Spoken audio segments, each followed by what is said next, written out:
ભાવનગર શહેરમાં જાહેરમાં રોલા પાડતી ટોળકીને એસઓજી પોલીસે પકડી પાડી છે। થોડા દિવસ પહેલા જાહેર રોડ વચ્ચે ભાઈ લોગની જેમ ભાગ જમાવા રીલ્સ બનાવીને સોશિયલ મીડિયામાં વિડીયો વાયરલ કર્યો હતો, જેના આધારે એસઓજી પોલીસ એક્શનમાં આવી અને આ ઇસમોને કાયદાનું ભાન કરાવ્યું છે।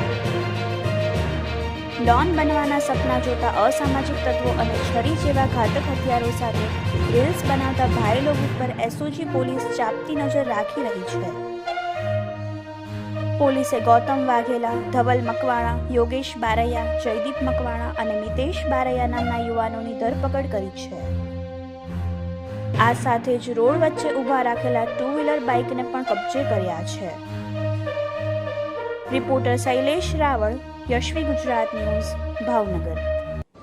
અમે ઇન્સ્ટાગ્રામ ઉપર શહેરમાં વાહન રાખીને ઇન્સ્ટાગ્રામ ઉપર રીલ બનાવેલી હતી, તેથી એસઓજી પોલીસે અમારા વાહન ડિટેન કરેલા છે અને ભવિષ્યમાં અમે ટ્રાફિકના નિયમનું પાલન કરીશું।